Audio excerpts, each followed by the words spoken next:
Risk ছিল মাত্র ২৫০০ টাকা, কিন্তু টার্গেট রেখেছিলাম ৭৫,০০০ টাকা। রিস্ক এত ছোট কিন্তু টার্গেট এতটা বড়, শুনতে খুবই সহজ লাগলেও যখন মার্কেট আপনার ফেভারে মুভ করতে শুরু করে এবং প্রফিটেবল হতে থাকেন, তখন ট্রেডটিকে হোল্ড করা যে কতটা কঠিন। চলুন বন্ধুরা দেখে নেই আজকের আমার লাইভ ট্রেডিং সেশন শেষ পর্যন্ত আমি কি করলাম। নমস্কার বন্ধুরা, টাইম হচ্ছে এখন ৯টা ৭। কিছুক্ষণের মধ্যেই মার্কেট ওপেন হতে চলেছে। মার্কেট আজকে একটু গ্যাপ ডাউন ওপেনিং দিতে চলেছে। কালকের ক্লোজিং থেকে আজকে ৬৩ পয়েন্ট গ্যাপ ডাউন ওপেনিং দিতে চলেছে ২৪,২২৩-এ। ঠিক এই লেভেলে যদি আমরা ডে ক্যান্ডেল দেখি, এতটা গ্যাপ ডাউন দিতে চলেছে। তো আজকে আমার নজর থাকবে এই লেভেলে মার্কেট কি করছে। এই সব লেভেল থেকে যদি রিজেকশন পেয়ে নিচে আসার চেষ্টা করে, এই এই এই মুভটি ধরার চেষ্টা করা যেতে পারে। কিন্তু যদি মার্কেট এইখানে সাপোর্ট নিয়ে উপরে যাওয়ার চেষ্টা করে, আমি এই মুভটি ইগনোর করার চেষ্টা করব। বাট দেখা যাক মার্কেট এই লেভেলে কি করে, তার উপরেই ডিপেন্ড করবে। তো সিনারিওস তৈরি হলেই ট্রেড নেব, তাছাড়া নেব না। বন্ধুরা, মার্কেট এখানে ওপেন হয়ে ধীরে ধীরে উপরে যাওয়ার চেষ্টা করছে। তো আমি এইখানে একটি রিজেকশনের ওয়েট করব। যদি এই সব লেভেল থেকে রিজেকশন পেয়ে নিচে আসার চেষ্টা করে, এই ট্রেডটি ধরার জন্য আমি চেষ্টা করব। বাট দেখা যাক সেরকম কোনো প্যাটার্ন তৈরি হচ্ছে কিনা, তাহলেই আমি ট্রেডটি নিব। আর এখান থেকে যদি উপরে চলে যাই, এই ট্রেডটি আমি ইগনোর করব। তো আমি ওয়েট করব এইখান থেকে রিজেকশন পাওয়ার কোনো প্যাটার্ন তৈরি হওয়ার জন্য। তো দেখা যাক মার্কেট আজকে আমাকে কোনো সেট আপ দেয় কিনা। বন্ধুরা, এখানে আমি একটি রিস্কি ট্রেডে এন্ট্রি নিয়েছি। তো দেখা যাক মার্কেট কি করে। আপাতত তো গ্রিন জোনে চলছে। তো এইটুকু গেলেই কিন্তু আমার স্টপ লস খেয়ে যাবে। আমি ছোট্ট একটা স্টপ লস নিয়ে এন্ট্রি নিয়েছি। তো দেখি কি করে। আমি এক্সপেক্ট করছি মার্কেটে এইখান থেকে রিজেকশন পেয়ে নিচে যেতে পারে। বাট দেখা যাক মার্কেট কি করে। এটি যদি আবার রিভার্স করে গ্রিন ক্যান্ডেল দিয়ে দেয়, আমার স্টপ লস খেয়ে যাবে কিন্তু। তো আপাতত গ্রিন জোনেই আছি, দেখি মার্কেট কি করে। যদি নিচে যায় তাহলে আমার ফেভারে যাবে। মার্কেট যদি এখান থেকে রিজেকশন পেয়ে উপরের দিকে চলে যায়, তাহলে আমার স্টপ লস খেয়ে যাবে। আমার স্টপ লস মোটামুটি এরকম জায়গায় আছে। তো দেখা যাক মার্কেট কি করে। এন্ট্রি তো নিয়ে নিয়েছি, বাকিটা মার্কেটের উপরে। বন্ধুরা, আমি এই সব জায়গায় সেল করেছি। এটি নিফটি 50 চার্ট। আর আমি ২৪,০০০-এর কল সেল করেছি এই লেভেলে ২৪২ টাকায়। আপাতত ৫,০০০ ৫,৫০০ প্রফিটে আছি। তো দেখি মার্কেট এখানে কি করে। আমার স্টপ লস একটু উপরেই আছে, মানে ২,৫০০-৩,০০০ টাকার রিস্ক আছে। অর্থাৎ এই ট্রেডে যদি আমার লস হয় তাহলে ২,৫০০-৩,০০০ টাকা যাবে, কিন্তু যদি প্রফিটে যায় তাহলে অনেকটাই যেতে পারে। আপাতত ৬,০০০ ৬,৫০০ গ্রিনে আছি। তো দেখি মার্কেট কি করে। আমি এক্সপেক্ট করছি মার্কেট আজকে ট্রেন্ডিং যেতে পারে এবং নিচে যেতে পারে। তো দেখা যাক কি হয়। আপাতত ট্রেডটাকে আমি চলতে দেবো। তো বন্ধুরা, ট্রেডটি কিন্তু আবার রিভার্সে যাওয়ার চেষ্টা করছে। তো আমার স্টপ লস কাছেই আছে, আর একটু গেলে স্টপ লস খেয়ে যাবে। আমি কিন্তু এরকম পজিশনে প্রায় ৭,৫০০ টাকা মতো প্রফিট দেখেছিলাম। বাট এখন রিভার্স করে যাচ্ছে। এইভাবেই ট্রেড চলে, কিছু করার নেই। বাকিটা মার্কেটের উপরে। এখানে স্টপ লস খেলে আমাকে দিতেই হবে। কিন্তু স্টপ লস খুব একটা বড় নেই। আমি ২৪২ টাকায় সেল করেছি, ২৪৯ টাকায় আমার স্টপ লস আছে। অর্থাৎ এই ট্রেডে আমার ম্যাক্সিমাম লস আছে ২৫০০ টাকা মতো। সেখানে আমি কিন্তু অলরেডি ৭,৫০০ টাকা প্রফিট দেখেছিলাম। আমি বুক করে নিই, আমার টার্গেট আর একটু বড় আছে। তো টার্গেট দেখা যাক হয় কিনা, কেননা এখন তো রিভার্সের দিকেই যাচ্ছে। যদি যাই তাহলে ২৫০০ টাকা লস হবে। যদি আমার ফেভারে যায় মার্কেট, তাহলে কিন্তু একটু বড় প্রফিট হতে পারে। আমি এভাবেই রিস্ক রিওয়ার্ড মেনটেন করে আমার ট্রেড নিয়ে থাকি। বাকিটা মার্কেটের উপরে আমার অ্যানালিসিস করে আমি ট্রেড নিয়েছি। বাকিটা মার্কেট দিলে দিবে, নিলে নেবে, বাকিটা মার্কেটের উপর। বন্ধুরা, ট্রেডটি এবার আমার এগেনস্টে যাওয়া শুরু করেছে। এরকম পজিশনে কিন্তু আমি ৭,৫০০ টাকা প্রফিট দেখেছিলাম। আপাতত ব্রেক ইভেনে চলে এসে আর একটু গেলে আমার স্টপ লস খেয়ে যাবে। তো কোনো ব্যাপার না, এরকম ট্রেড আমার প্রচুর হয়ে থাকে। বড় বড় প্রফিট দেখেও আমি লাস্টে ব্রেক ইভেনে বেরিয়ে যাই। তো এইভাবেই ট্রেডকে চলতে দিতে হয়, কেননা বড় টার্গেট কিন্তু এভাবেই অ্যাচিভ হয়। তো এরকম জিনিস কিন্তু অনেকবার স্যাক্রিফাইস করতে হয়। বড় বড় প্রফিট দেখেও লসে কিন্তু ব্রেক ইভেনে বেরোতে হয়, কেননা এরকম রিস্ক না নিলে মার্কেটে কখনোই কিন্তু বড় প্রফিট পাওয়া যায় না। অতএব বড় প্রফিট নিতে গেলে ছোট ছোট যে প্রফিটগুলো থাকে ওগুলোকে কিন্তু স্যাক্রিফাইস করতে হয়। তো এইভাবেই আমি আমার ট্রেড করে থাকি। তো দেখা যাক, মার্কেট তো এখনও ব্রেক ইভেনের আশেপাশেই আছে। তো আমি এখনও চলতে দিব। হয় আমাকে টার্গেট দিতে হবে, না হলে আমার স্টপ লস যা আছে মার্কেট চাইলে নিতে পারে। তো বন্ধুরা, আপাতত মার্কেট কিন্তু আবার ধীরে ধীরে নিচে যাওয়ার চেষ্টা করছে। তো মার্কেট যত নিচে যাবে আমার প্রফিট বাড়তে থাকবে। তো আবারও কিন্তু মার্কেট এই জোনে এসছিল, তখন প্রায় 7,000-এর উপরে আমার প্রফিট দেখাচ্ছিল। তো এই লেভেলে মার্কেট হোল্ড করার চেষ্টা করছে, দেখি কি করি। আমি আমার প্ল্যান অনুযায়ী চলতে থাকবো, বাকিটা মার্কেটের উপরে ছেড়ে দিব, দেখা যাক কি করে মার্কেট। তো আমার স্টপ লসও ছোট আছে, তো আমি শুধু আমার ডিসিপ্লিন মেনটেন করতে পারি, বাকিটা প্রফিট লস তো মার্কেটের উপরে। তো আপাতত গ্রিন জোনেই আছি, তো দেখা যাক মার্কেট কি করে। বন্ধুরা টাইম হচ্ছে এখন 10টা 17। তো মার্কেট অনেকটাই আমার ফেভারে মুভ করেছে, আপাতত 10,000-এর আশেপাশে প্রফিট চলছে।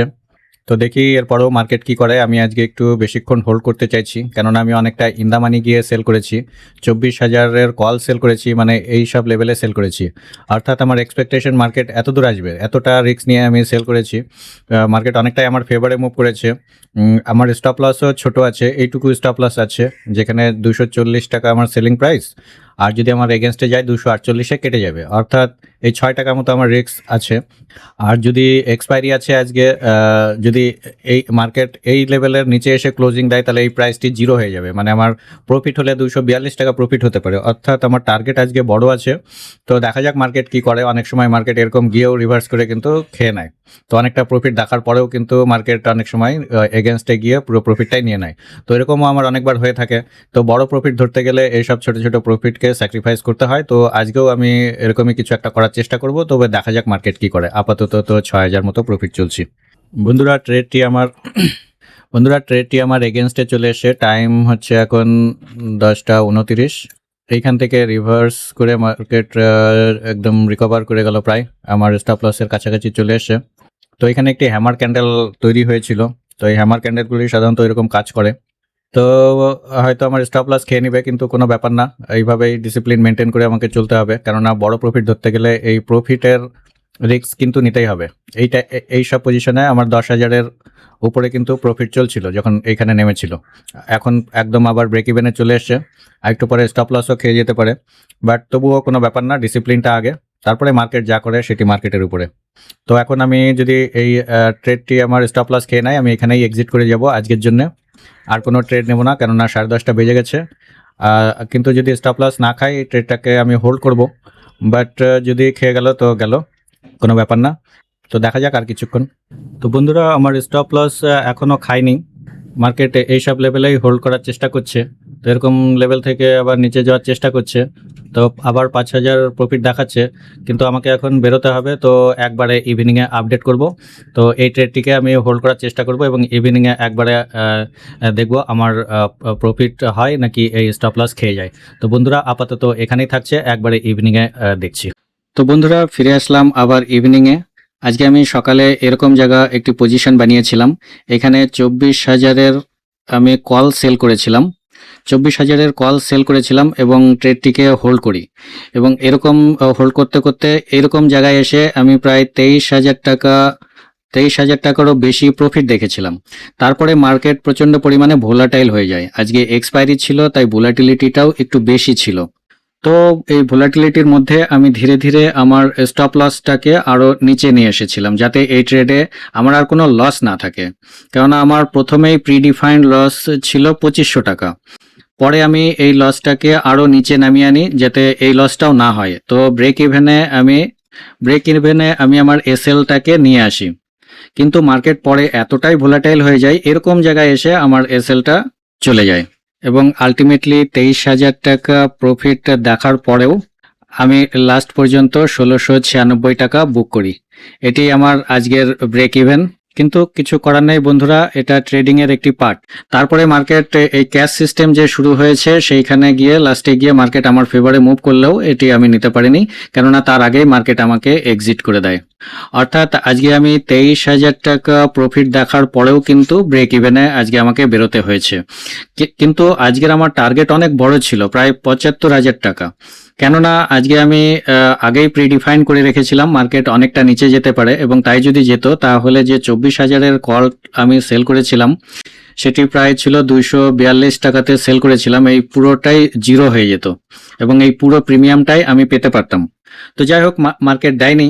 কিন্তু বন্ধুরা এই ট্রেডটিকে আমি শুধুমাত্র আউটকাম দিয়ে বিচার করছি না, কেননা আমার ট্রেড নেওয়ার আগে রিস্ক ডিফাইন্ড ছিল, এন্ট্রি প্ল্যান ছিল, আমার টার্গেটও প্ল্যান ছিল, এবং প্রফিট আসার পরে আমি যে স্টপ লসটাকে আরো ছোট করেছিলাম সেটাও কিন্তু আমার প্ল্যান ছিল, কিন্তু শেষ পর্যন্ত আমার এসএল হিট হলেও এটি কিন্তু ট্রেডিং এর একটি পার্ট। কিন্তু আমি আমার প্ল্যানের বাইরে গিয়ে ইমোশন দিয়ে কোনো ডিসিশন নিইনি, তাই কস্ট টু কস্ট এক্সিট হলেও আমি এটাকে একটি ভ্যালুয়েবল লার্নিং হিসাবেই দেখছি।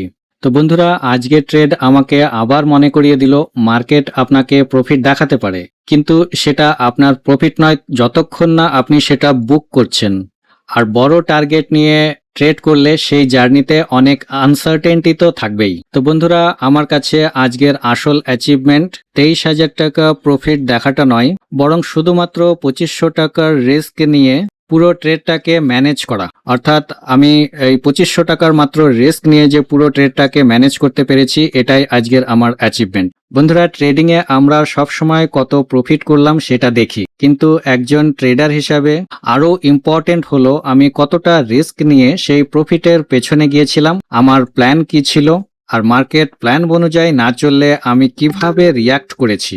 আজ টার্গেট হিট হয়নি, প্রফিটও বুক করতে পারিনি, কিন্তু আমি আমার ডিসিপ্লিনও কিন্তু ব্রেক করিনি। তো বন্ধুরা, মার্কেট সবসময় মুভ দিতেই থাকে, কিন্তু আমি এটা মনে করি সব মুভই আমার জন্য নয়। তো বন্ধুরা, আজকে এটুকুই থাকছে, আবার দেখা হবে নেক্সট ভিডিওতে। Till then, stay calm, stay focused and always protect your capital. This is price paradox. Thank you.